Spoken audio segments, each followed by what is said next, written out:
Desde San José, Costa Rica, en 930 kHz amplitud modulada, transmite TIRCR, Radio Costa Rica, su emisora amiga. Gracias por estar con nosotros.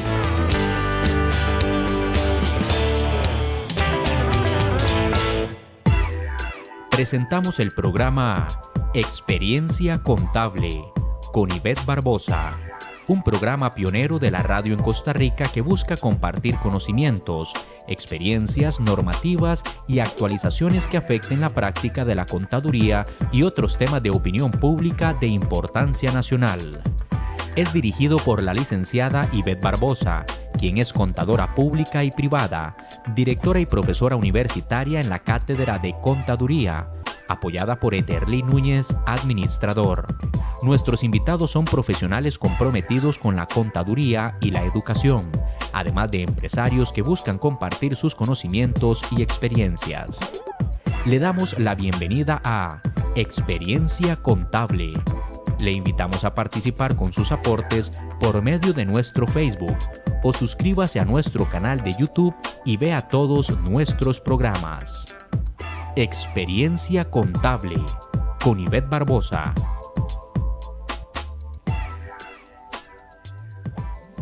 Estamos en su programa de Experiencia Contable. Este programa va a ser dedicado a uno de los temas de más actualidad que está en la palestra tributaria y de la enseñanza para aquellos interesados y personas que tienen sociedades. Queremos recordarles que Experiencia Contable es un programa totalmente independiente que se transmite por Radio Costa Rica en los 930 AM o por www.radiocr.net, donde usted puede contactarnos, ubicarnos y estar con nosotros viendo y participando también del programa Experiencia Contable. Experiencia Contable tiene como filosofía compartir conocimiento, experiencia y amistad, y como todos los lunes tenemos un colaborador experto en diferentes temas como el de esta noche. De manera que le invitamos a participar con sus comentarios o sus aportes a través de nuestros WhatsApp 8992-2972, 8833-5557 o a través de nuestro Facebook. Búsquenos como Experiencia Contable. Eterly Núñez e Ivette Barbosa les dan la bienvenida y los invitan a participar con nosotros en este programa. Licenciada Ivette Barbosa. Gracias a todos los que están en ese momento en sintonía, ya sea por radio o por Facebook Live. Le damos la bienvenida para seguir compartiendo temas relacionados con lo que es la contabilidad privada como pública y compartir experiencia, conocimiento y amistad. El día de hoy vamos a tocar un tema que está muy activo, digámoslo así, en medios de comunicación, en redes sociales, en diferentes colegios, que es el tema del registro de accionista. Hay una frase que ha salido en redes sociales que se dice que la sociedad anónima va a desaparecer. Y tal vez algunos lo han tomado como, ¿cómo que va a desaparecer la sociedad anónima? ¿Y ahora qué vamos a hacer? No, es que va a terminar el anonimato de sus accionistas después de ese 15% de a nivel accionario. Pero no es que va a desaparecer, digamos, la sociedad anónima como tal, pero es un tema que sí ha llamado la atención y que realmente hay muchas dudas sobre este tema porque es la primera vez que se va a aplicar, porque siempre estaba en un secreto quiénes son los accionistas de las diferentes empresas y porque realmente va a ser una transparencia a nivel de las finanzas de las entidades y que se va a revelar quiénes son los dueños o cuántas sociedades tienen X persona en el mercado costarricense. Entonces es algo nuevo y hoy vamos a aprender con nuestro invitado, don Errol Solís Mata, don Errol Solís Mata, que va a estar con nosotros tocando este tema. Él es contador público, es máster y también es educador, y eso nos va a ayudar mucho para todos aquellos que desconocen el tema, de poder comprender qué realmente significa el registro de accionistas. Como hablábamos programas pasados queremos como analizar el tema que ha venido en esta semana en las diferentes redes sociales o en los diferentes grupos de contadores privados y públicos, y ha sido el tema del 31 de enero que vence el impuesto a las sociedades, y otro tema que es el que traemos hoy al programa de radio, que es el registro de accionistas. Lo vamos a desarrollar primero, lo que es el impuesto de sociedades, recordarles la fecha que es el 31 de enero y quiénes son los obligados. Don Etelio, ¿quiénes son los obligados para este impuesto de sociedades? ¿Cómo se puede pagar? ¿Y cuándo es la fecha? Para poder entrar ya con nuestro invitado. Sí, claro. Recordemos que, bueno, en pocos días, ¿verdad? Hoy estamos 28, estamos hoy. El día 31 de enero vence el plazo para pagar el impuesto sin intereses y sin recargos, el impuesto a las personas jurídicas. Los obligados a este impuesto son las sociedades mercantiles, también las sucursales de una sociedad extranjera o su representante, las empresas individuales de responsabilidad limitada, las casas extranjeras, sociedades anónimas, sociedades de responsabilidad limitada, sociedades en comandita, sociedades colectivas, empresas individuales de responsabilidad limitada. Algunas de ellas pues, se conocen o son de uso muy poco, pero también están obligadas a pagar el impuesto a las sociedades. Bueno, este impuesto se cancela en línea, por medio de la internet o la conectividad bancaria. Usted allí puede ingresar y encontrar con la identificación correspondiente el impuesto a la sociedad a pagar. Hay diferentes tractos, uno es 15% de un salario base, el otro es el 25%, el otro es 30% y finalmente un 50% dependiendo de los salarios bases que se vean como ingreso. Ahora, hay que tomar en cuenta, por ejemplo, que si tenemos el primer tracto, en este periodo estamos cancelando por el impuesto a las sociedades 67,000 colones, números cerrados, el tracto que está en el 15%, el tracto que está en el 25%, 112,000 colones, igual números cerrados, el tracto que entra al 30% del salario base son 134,000 colones y el del tracto del 50%, el último 223,000 colones.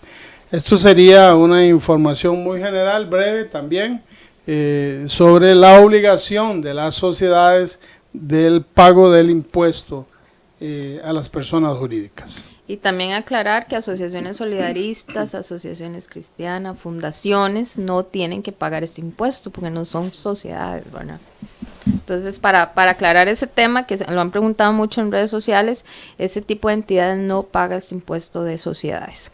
Ahora sí, vamos con el tema de fondo. Tenemos como invitado al máster Errol Solís Mata, que nos va a acompañar con el tema de lo que es registro de accionista. Él es contador público, como ya les comenté, máster y también educador. El tema de fondo, registro de accionista. Bienvenido, don Errol, al programa de Experiencia Contable. Un placer tenerlo con nosotros el día de hoy.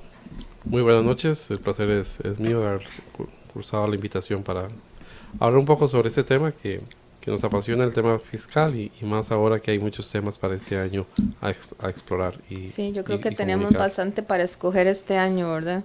Decidirnos saber cuál estudiamos de fondo, o por lo menos tener una pincelada de todos un poquito. Registro de accionistas es primera vez que vamos a aplicarlo, ¿cierto? Sí, nada más hay que recordar un poquito porque es importante de dónde viene esto. Esto no viene de la reforma de diciembre, sino viene de una reforma mucho más atrás, que es la ley para mejorar la lucha contra el fraude fiscal. Esta ley fue discutida mucho en la Asamblea, hubo mucha oposición del sector empresarial de las cámaras. Es parte del proceso de adhesión de Costa Rica a la OCDE. De hecho, vino hasta el secretario, don Ángel Gurría, a defender la existencia de un registro de accionistas. Estuvo en la Asamblea Legislativa y en demás foros diciendo que Costa Rica necesita este tema para poder entrar a la OCDE. Y es parte de lo que se discutió. Y el proyecto de ley, en su momento se discutió y tuvo algunas modificaciones finales precisamente por quién tenía la información y para qué le iban a usar, y es parte de lo que vamos a discutir posteriormente. Esa ley tiene dos temas. Uno es un primer capítulo que habla sobre el acceso a la información del sistema bancario, y el segundo capítulo es precisamente de suministro de información. Y esto es importante indicar que en este primer capítulo se establecen tres cosas. Uno es el acceso de la administración tributaria a la información general de las cuentas, quién aperturó cuentas y en qué momentos, dólares, colones, euros. Eso sí lo tiene en un acceso directo. No los movimientos, ¿verdad? Ni los saldos. Eso sigue siendo secreto bancario. Eso sigue, pero también la norma establece el procedimiento ágil para poder tener acceso a esos temas. El otro tema es el uso de la factura electrónica, que antes no existía una norma específica, sino que era parte de la generación del proceso de fiscalización. Aquí habla sobre el uso de la factura electrónica y la posibilidad de la administración tributaria de otorgar algún incentivo hasta un 1% de deducción en impuesto de ventas, o ya para el próximo semestre del IVA, incentivos en deducción por suministrar información a quién le vende y cuánto le vende y todo ese tema. Y el otro tema es la obligación de los comercios de aceptar medios alternativos de pago como tarjetas de crédito o débito. Esos son tres temas importantes de esta ley en el primer capítulo, y en el segundo capítulo sí se habla y se explora todo el tema del suministro de información de personas jurídicas y otras estructuras jurídicas que son importantes. También hay que recordar de que el Código de Comercio fue reformado hace muchos años, y en esa reforma se eliminó, porque nosotros sí teníamos sociedades con acciones al portador. Nosotros sí tuvimos sociedades de acciones al portador, pero fueron eliminadas de una reforma de hace muchos años. Y de ahí en adelante se estableció las acciones nominativas, o sea, con nombres y apellidos. Lo único que no migramos es que no existía ningún registro. Entonces se convertían prácticamente en nominativas. Solo teníamos el suscriptor original al nivel registral, y de ahí en adelante ya no teníamos información. Esto es importante como un antecedente. Costa Rica no es el único país ni es el nuevo que tiene ese tema de registro. Hay países que tienen hace muchos años el registro de accionistas, como Ecuador. Es más, ellos tienen una superintendencia de empresas privadas que administra todo el tema de registro público y accionistas. Entonces no son temas nuevos, tal vez un tema para Costa Rica, solo que no migramos a una segunda etapa que era el registro obligado de los accionistas. No, este registro de accionistas es para cada país miembro de la OCDE una obligación. No es una obligación, recordemos de que la OCDE lo que dice son lineamientos. Evidentemente, de los 30 y resto países que entraron, muchos entraron en diferentes momentos y en exigencias diferentes, ¿verdad? El tema es que puede existir algún país de la OCDE que no tenga el registro, pero está siendo presionado por los miembros de que lo tenga. Lo más probable, no he visto la lista, pero probablemente todos los que están en la OCDE sí tienen registro de accionistas. Don Errol, Costa Rica, a nivel económico, a nivel de mercado comercial, digámoslo así, la mayoría de sus sociedades tienen un capital de 10,000 colones. Son sociedades que se han abierto con familiares como para el relleno de abrir la sociedad como tal. Digamos, todos los contadores ahorita independientes que nos escuchan, la mayoría de clientes son pymes o medianos, entonces no visualizan el registrar estos accionistas. O sea, de este tipo de entidades, realmente están obligadas todas estas sociedades chiquititas, familiares, que se abrieron en un momento como, o para inscribir un bien o para generar una operación, pero si lo vemos a nivel accionario es un capital de 10,000 colones. Sí, la norma no establece por monto de capital, sino es por tenencia de acciones. Puede tener 10,000 colones y alguien tiene un 15, un 30, están obligados. O sea, mi mamá, mi papá, mi hermano, correcto, y mi primo. Correcto, porque la norma no habla sobre un tema de capital social, sino es la tenencia de una cantidad de acciones que ahorita vamos a ver que la norma confunde un poco el tema de control, influencia significativa, pero bueno, es un tema normativo ahí. Pero sí, efectivamente, eso sucede. De todas formas, cuando sucedió la primera impuesto a las sociedades, que fue derogado, ¿verdad? En su momento, ese impuesto descremó muchas sociedades que la gente las tenía por meramente tenencia, ¿verdad? Entonces muchas las cerraron o dejaron que se cerraran por el plazo de los 3 años de no pagar el impuesto. Exactamente. Entonces se cerraron ahí. A nivel de ATU Entonces están, hay pero no un están. primer descreme de esas sociedades. Ahora viene un segundo descreme por este nuevo impuesto, que también algunas se han sido cerradas porque muchos abogados tenían una gran cantidad de sociedades metidas en la caja fuerte esperando un cliente. Exactamente. Todas las sociedades, probablemente todos los abogados o la dejaron morir o la cerraron por el tema del impuesto, porque no iban a pagar un impuesto a una sociedad que no tenía. Y ahora crear una sociedad prácticamente en 2 o 3 días está creada a través del sistema electrónico o digital de los notarios que se tienen, ¿verdad? Entonces prácticamente en 2 o 3 días usted ya tiene cédula, número de cédula.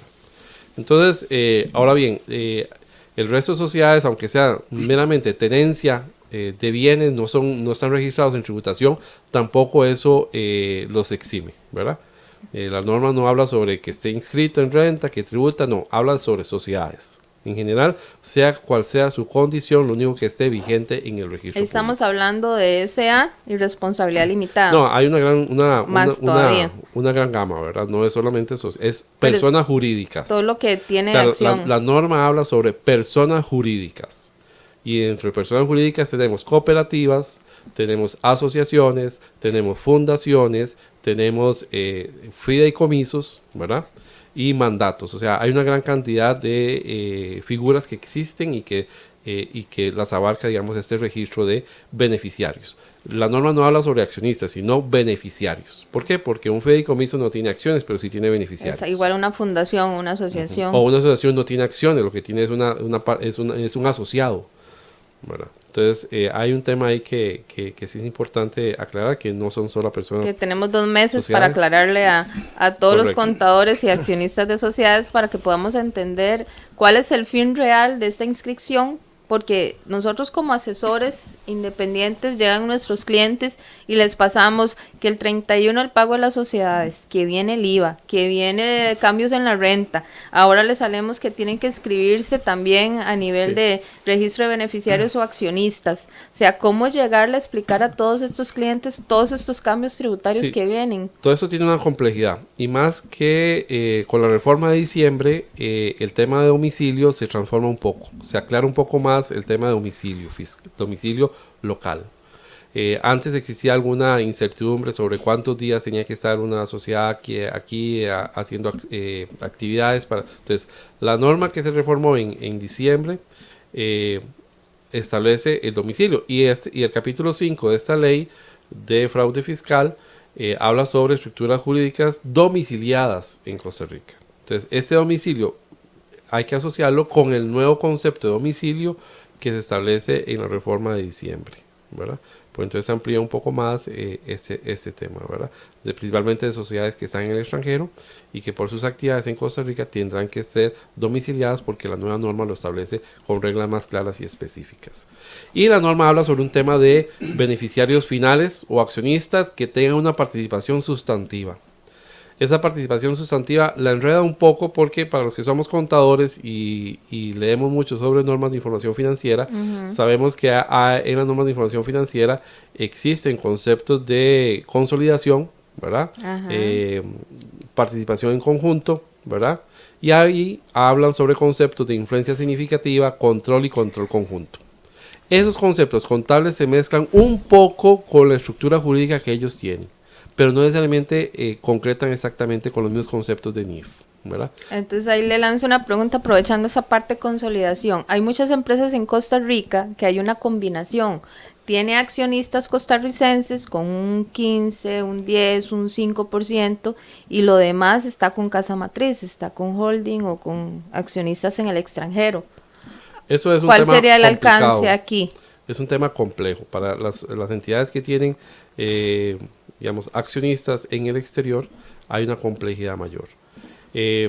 Vamos a ver, la norma, si bien es cierto, se llama fraude fiscal, también va dirigida al tema de lavado de dinero.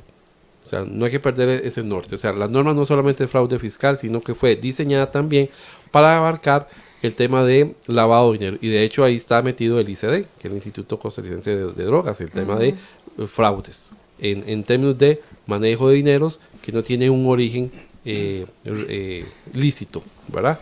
No estoy hablando de drogas ni nada, sino simplemente que es un origen ilícito, de cualquier naturaleza que sea. Y entonces está asociado a ese objetivo de fraude fiscal. Y entonces el tema de relación de socios al exterior es muy sensible.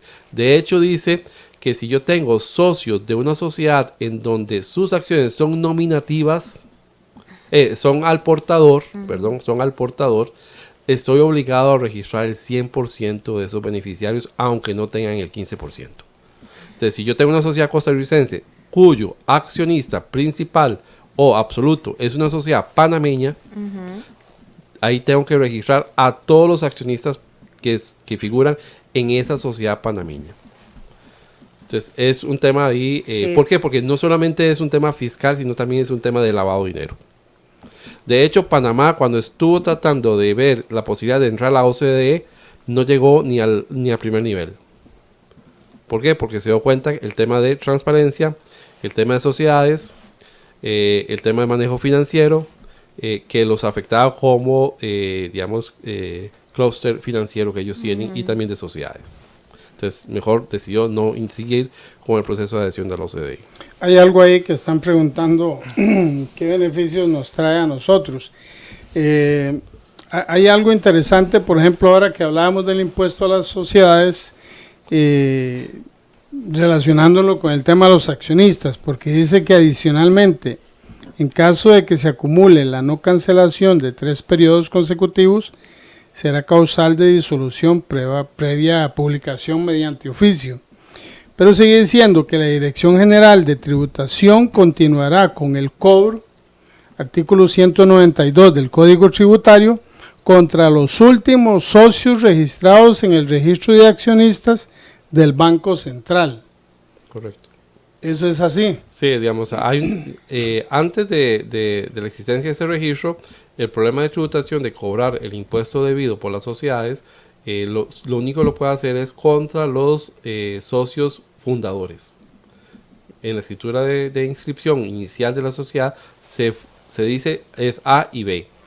Lo que pasa es que A y B puede ser que no fueron los finales y fueron simplemente la secretaria y el mensajero del notario que la constituyó y aparecen ahí como socios constituyentes, aunque después se dieran las acciones, ¿verdad? Entonces ahí tiene un problema.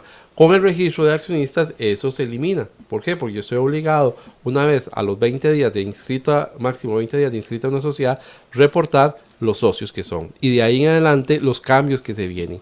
Y entonces si hay un problema de quién es el socio, la norma prevé, digamos, procesos de impugnación y aclaración al registro del Banco Central para decirle, yo ya no soy socio. Sáqueme de esa lista porque aquí está la escritura de venta. Lo que ha pasado es que el responsable no lo ha cambiado. ¿Eso lo hace el accionista o el interesado que figura como accionista y que ya no lo es porque hubo un proceso de cesión de acciones? Sí, porque al parecer todas las responsabilidades, bueno, en este caso tributarias, van a recaer sobre los últimos accionistas registrados. Ahí viene la otra consulta. Registrados, digamos, evidentemente vamos a tener aquellos que tienen más de un 15%, ¿verdad? Sí. O sea, el resto, pues no, pero evidentemente las obligaciones son solidarias. Entonces quiere decir, yo le puedo cobrar el 100% a uno solo, aunque tenga un 15%. ¿Por qué? Porque la obligación tributaria es solidaria, no es subsidiaria. Es solidaria. Y eso significa que aunque yo puedo identificar un socio, ¿le puedo cobrar el 100% a ese socio? Sí. Si ese socio paga el 100%, puede establecer los procesos judiciales para cobrarle a los otros socios que tributación no le cobró. Pero ya es un tema personal. En otras palabras, al que pescan le cobran. Correcto. Al que tiene cuentas corrientes, al que tiene saldo suficiente, le solicitan el embargo del 100% de la deuda, aunque su participación fuera del 15%. Sí, la otra pregunta es, siendo Costa Rica un país donde las sociedades, ya usted mencionó que se quitaron algunas, abundaban porque se creaban como si fuera una panadería, ¿verdad? Se creaban sociedades para todo y había un dueño y lo demás de relleno.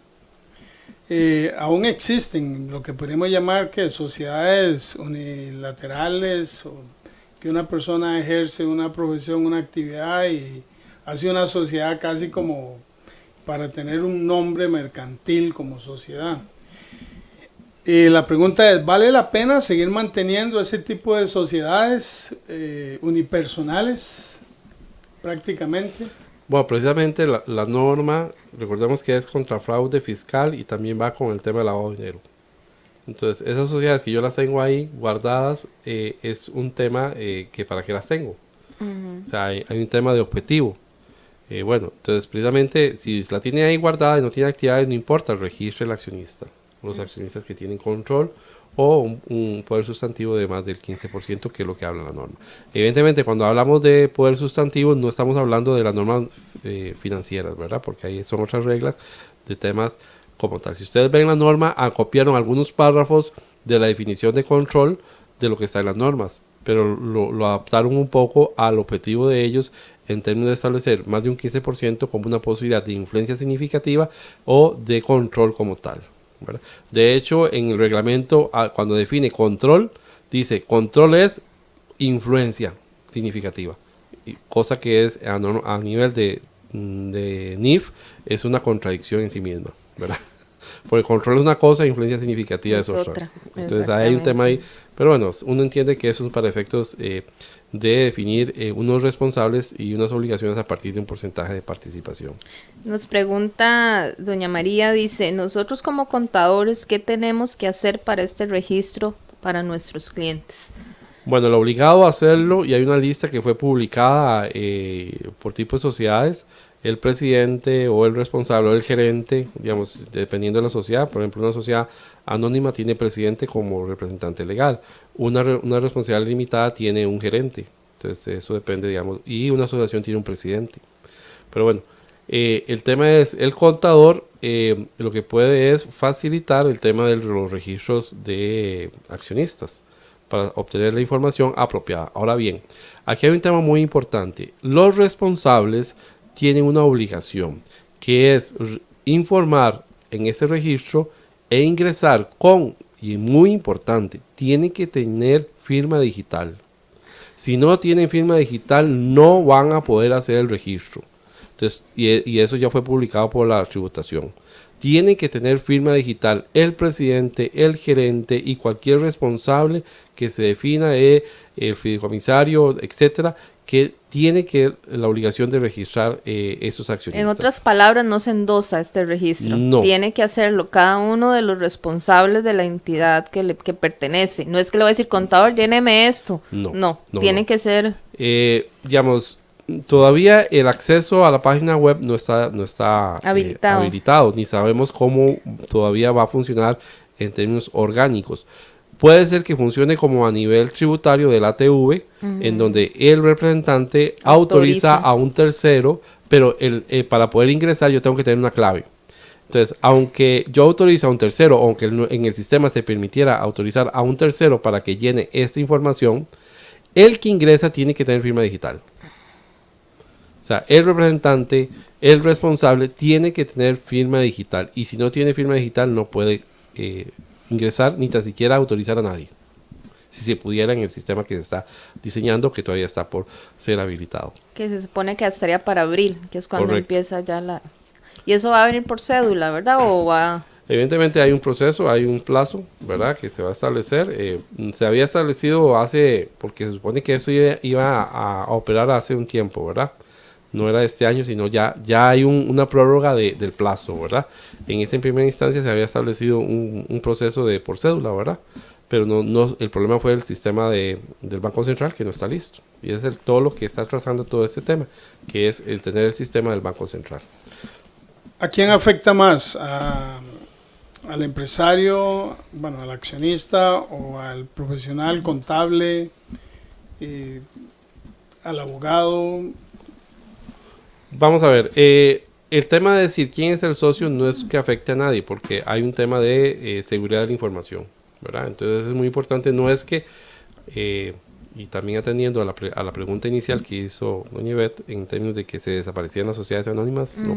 Realmente la información es un registro en donde es confidencial, ¿verdad? Para terceros. O sea, un tercero no puede llegar, mira, ¿quién es el socio de tal sociedad? No, eso no lo puede hacer. No es pública la información. No es pública. Digamos, yo sí puedo como representante acceder y que me certifique mi registro de accionistas. O sea, yo puedo decirle como representante legal de una sociedad, Banco Central, certifíqueme quiénes están ahí inscritos. O, mediante resolución judicial, pedirle al Banco Central que le certifique quiénes son los socios que habilita. ¿Por qué? Porque aquí también el registro de accionistas podría ser un beneficiario para los sucesores de acciones en donde su familiar falleció y no endosó las acciones. Entonces, un registro a nivel de Banco Central es información necesaria que el juez que va a resolver el sucesorio tiene que tener para ver si efectivamente se lo cedió a un hijo o no se lo cedió a nadie.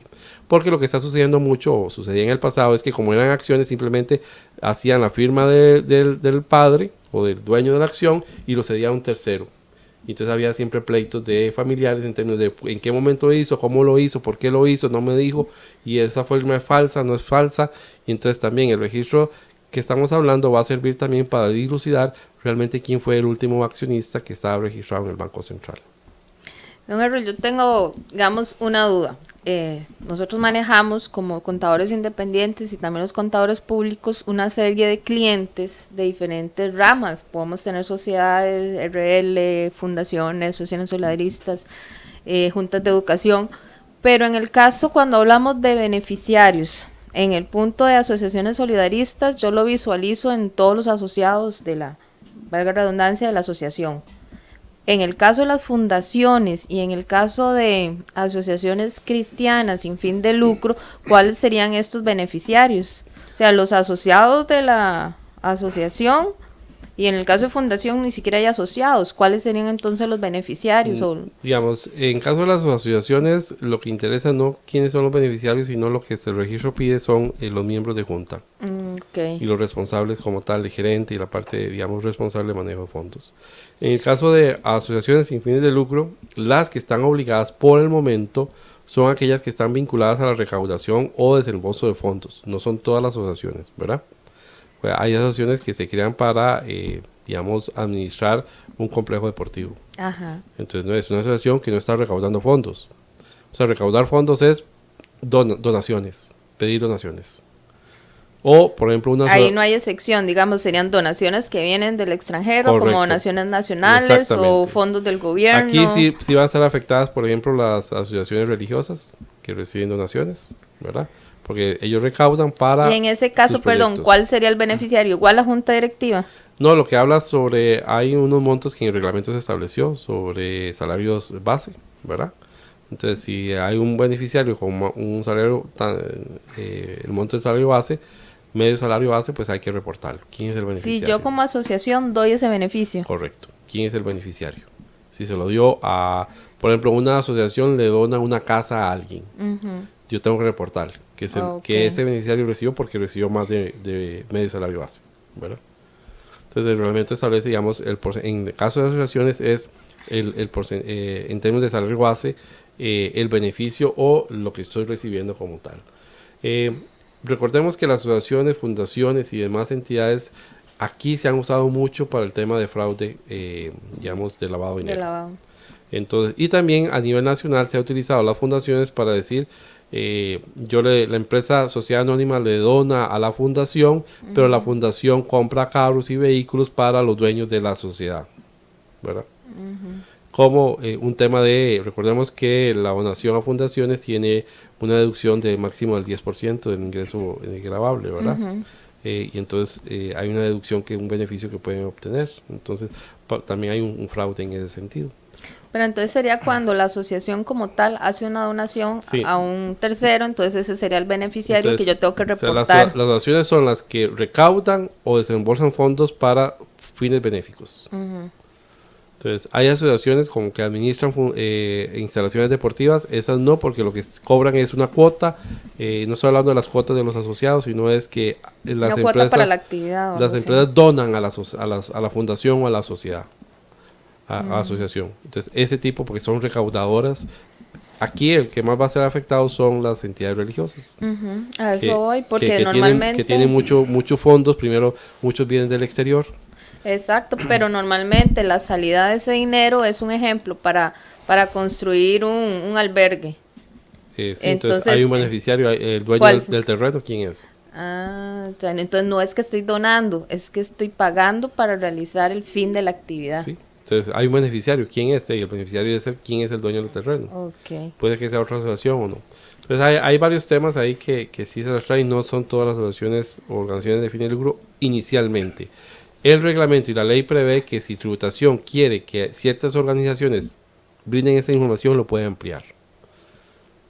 Excelente. Pero por el momento son solo las que recaudan o entregan fondos para beneficencia, ¿verdad? Recuerde que estamos en el programa de Experiencia Contable. Le invitamos a compartir este programa con sus amigos o sus clientes también interesados o necesitados de obtener información, cuál es el registro de accionistas, o también para respaldar la información que el profesional contador le está brindando a sus clientes para que pueda comprender un poco más sobre estos temas de importancia para ellos como accionistas requeridos según la ley. Tenemos a nuestro invitado, don Errol Solís, experto en el tema, y queremos, nos hacen la pregunta que ¿qué pasa con las pymes en este caso? Digamos, la norma no habla de ninguna excepción, tienen que estar registradas. O sea, no hay nadie excluido en este caso. Digamos, como... si son sociedades anónimas, todas las sociedades anónimas Okay. tienen que reportar. Si son sociedades de responsabilidad limitada, igual. Y ya usted mencionó que algo sobre el proceso de inscripción o de registro de los accionistas. ¿Puede ampliar un poco más el tema de cómo es el proceso del registro? Digamos, por el momento, la norma establece que cuando se crea una sociedad nueva, el presidente tiene 20 días para ingresar al registro y poder inscribir los accionistas. Para sociedades que ya están constituidas, ¿verdad? Hay un plazo que empieza en ese periodo. Y ahí tiene que ingresar el representante con su llave o firma digital, ¿verdad? Al portal que va a habilitar el Banco Central y va ahí a ingresar la información con respecto a los criterios que establece el mismo reglamento. Y entonces ahí hay que definir cuáles son los criterios. Entonces habla sobre un 15%. Pareciera muy fácil el 15%, pero cuando tengo sociedades en escalón o escalonadas hay una complejidad mayor. ¿Por qué? Porque yo puedo tener una sociedad que tengo 3 socios físicos y un socio jurídico. Cada uno tiene 25%. Entonces yo reporto los 3 porque son físicos. Pero el tercero, que es jurídico, esa empresa jurídica tiene que ingresar su representante legal e inscribir las personas físicas. Si esta sociedad a su vez tiene personas jurídicas, igual hasta llegar a la persona física. Hasta llegar a la Y todo el proceso va a estar convalidado para el primer representante legal de la primera sociedad. El Banco Central le va a mandar una nota de cumplimiento hasta que la última persona física de todo ese escalón sea ya registrado, ¿verdad?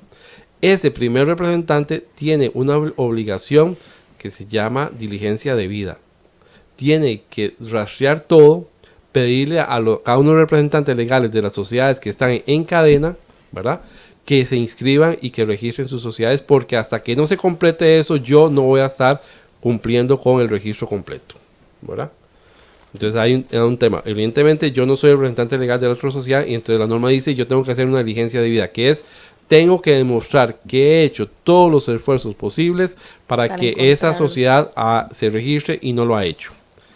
Mandando notas, mandando requerimientos, acuerdos de junta, para demostrar que yo como representante legal hice todas las acciones necesarias para que ese socio, que a su vez es societario, cumpla con su obligación de registrar sus accionistas físicos, ¿verdad?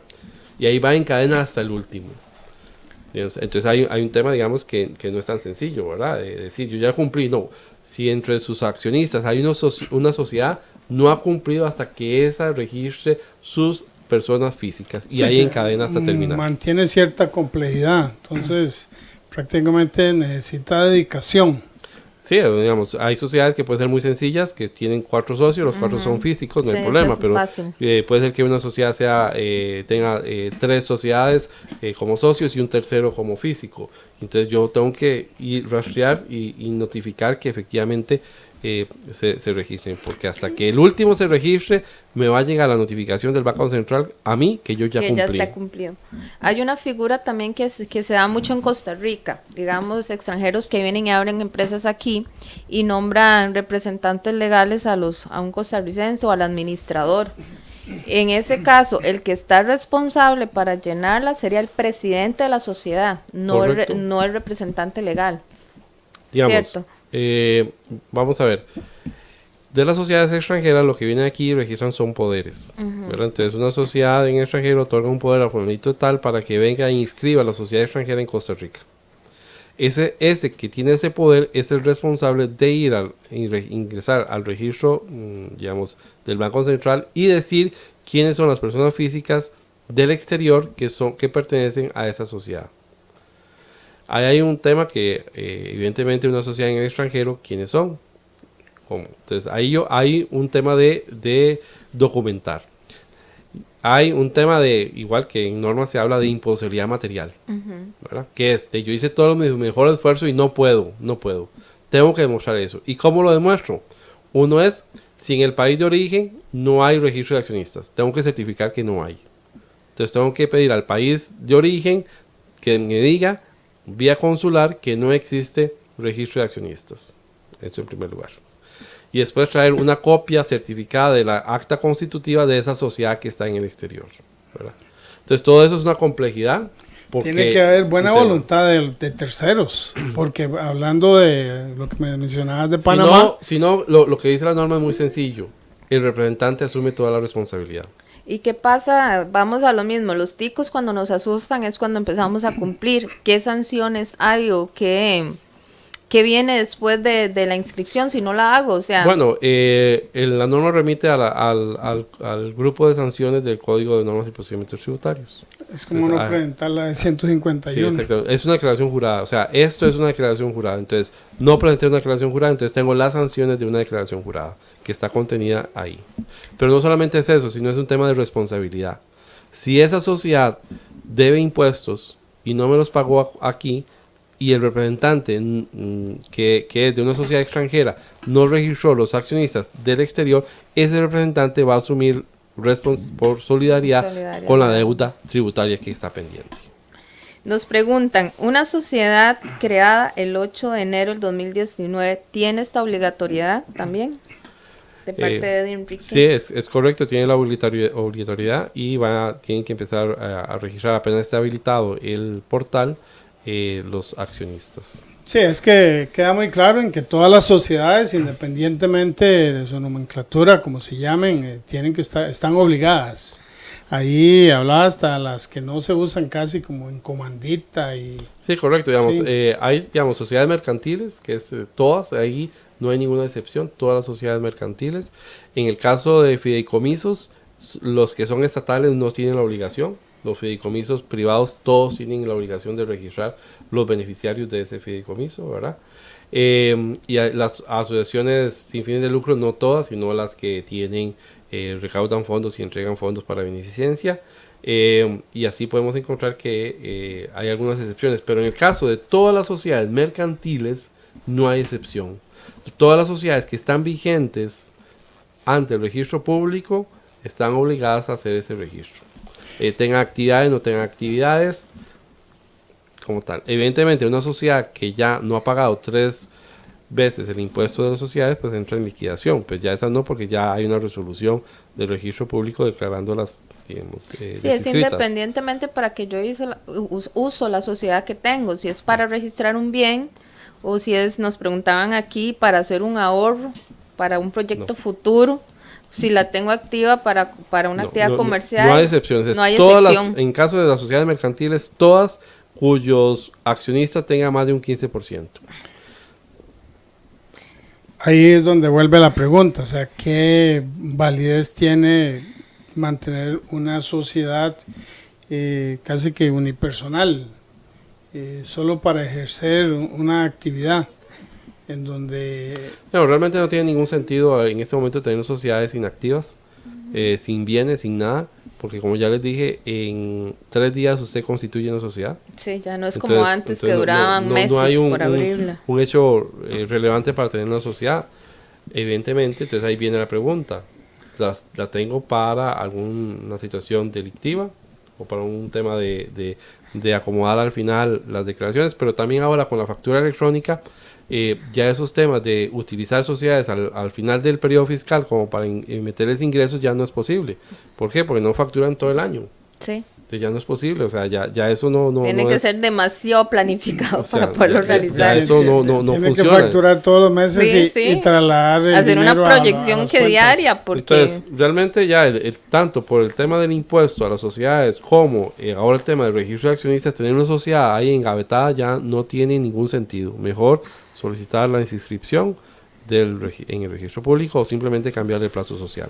Don Errol, el otro punto que, digamos, en lo personal nosotros habíamos estado analizando, que en los 90, los 80, todo el mundo quería abrir una sociedad anónima porque le da más prestigio a nivel empresarial o a nivel de nuestra carrera como servicio profesional. Conforme ha pasado el tiempo, con tantas normativas y tantos impuestos a nivel de sociedades, como que está desapareciendo y volvemos a una figura de servicios profesionales de manera física, ya no jurídica. Lo que pasa es que también a nivel de uso de las figuras jurídicas que establece el Código de Comercio, Costa Rica se quedó solo en la figura de sociedad anónima. Pero recordemos que está una figura muy importante que es la responsabilidad limitada, que no requiere meter junta directiva. Entonces, el tema de la sociedad anónima, ¿cuál es el problema? Que hay muchos secretarios, muchos fiscales, muchos vocales que están metidos en la sociedad que ya no tienen nada que ver con esa sociedad y tienen que constituir por lo menos 3 miembros de junta directiva más un fiscal, o sea, 4 personas ocupan, que pueden ser conocidos o no conocidos. Sí, que ahí es donde dice que uno metía a la familia para ver una sociedad. Entonces, ¿para qué utilizar una sociedad anónima? Mejor utilizar una responsabilidad limitada que no requiere nombrar a nadie, solamente un gerente. Solo una figura puede tener, hasta una sola figura. 2 accionistas y un gerente. No hay que meter a nadie más. Entonces, no es que las sociedades dejan de ser atractivas, sino es la figura que se ha utilizado tradicionalmente para situaciones muy particulares, es que el notario asesoró mal a los clientes. ¿Por qué? Porque debió haberle dicho, usted no ocupa una sociedad anónima, lo que ocupa es una responsabilidad limitada. Porque no necesito meter a nadie, sino simplemente la constituimos, uno de los socios le cede su acción y usted queda como gerente y propietario total. Exactamente. No requerimos más de eso. Don Errol, sobre este tema vemos que hay bastantes dudas y otras consultas. Lo importante aquí es comprender que estamos hablando del mínimo del 15% en las sociedades. Y luego agregando el término correcto o la frase correcta es registro de accionistas y beneficiarios finales. Así es como debiera entenderse el título. Correcto. Bueno, queremos aprovechar para saludar a nuestros amigos desde diferentes puntos del país que han estado conectados o están conectados, que están viendo el programa, don Sergio Alfaro, Marco Segura, Irene Zamora, Juan Carlos González, Yacid Herrera, Marlen Monge, Jonathan Alvarado, Jonathan, saludos desde Cartago, Alfonso Alejandro, también tenemos, Yacid Herrera desde Punta Arenas, a don Mario Esquivel desde San Carlos, también tenemos a Jonathan Alvarado, a María Ros Campos, tenemos también a Mario Gamboa, a Juan Carlos Alfaro, a Mario Esquivel, a Juan Diego Alfaro, a José Andrés Campos, a Jonathan Alvarado, de nuevo, Alfaro Jiménez, asesores contables, un saludo para ustedes, amigos. Carlos Espinosa, Arelia Espinosa, Marco Segura, María Isabel Salazar, Mario Alberto Rivera, También tenemos a Catherine Vargas, a Guillermo Moreira, Bernal Gómez, Eddie Enrique y María Cecilia. Tenemos a Juan Diego Alfaro, a Juan Carlos González, a Paola Rodríguez, Bernal Gómez, a todos ellos desde Bernal desde Cartago. Saludos a todos ustedes, Paola amigos y colaboradores y desde Zarcero. Excelente, todo Costa Rica se conecta con Experiencia Contable. Recuerde que todos los lunes a partir de las 8 de la noche estamos aquí aportando conocimiento, experiencia y amistad, y en este día con el experto en el tema de registro de accionistas y beneficiarios finales. También para recordarles que si no vio la entrevista desde el principio, que nos pueden buscar en Experiencia Contable en el canal de YouTube. Ahí ya en la semana se estará subiendo el video para que ustedes también lo analicen y tomen nota para la asesoría de sus clientes o de la empresa donde actualmente está trabajando, si tienen la obligación o no a partir de abril del registro de accionistas o beneficiarios. Hay una pregunta que dice que si son 50 acciones emitidas, es problema de contabilidad aquí, 50 acciones emitidas y 22 accionistas, hay que reportar. Sí, digamos, el tema de la tenencia, lo que importa es si los socios que tienen un 15%, digamos, el conjunto de esa propiedad tiene que ser reportado. ¿Cuál de esos 22 acciones están repartidas en un 15%? Sí, eso es lo que hay que ver. Sí. Igual, si una acción puede pertenecer a 3 personas, igual. Sí. Entonces yo tengo que reportar a las 3 porque cada uno tiene un tercio. Este es un tema sí, claro, o sea, no es bastante solamente complejo. Primero nos acción vamos persona, a contar no 4, conté 3 no por ahí. solamente es una acción persona, no. El valor de las acciones. Una acción puede pertenecer a 3 personas físicas, sí, puede pertenecer a 3 personas físicas. ¿Es un solo voto? Sí, es un solo voto. ¿Las 3 tienen que ponerse de acuerdo? Sí. ¿Una sola de ellas vota? Sí. Pero las 3 tienen que ser reportadas si cumplen con el 15%. Otra más ya. Están 2, presidente y vicepresidente, son representantes legales, los 2 pueden hacer de todo, pero solo uno de ellos tiene firma digital.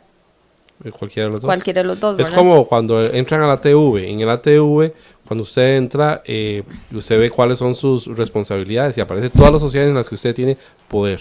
Es apoderado generalísimo, ¿verdad?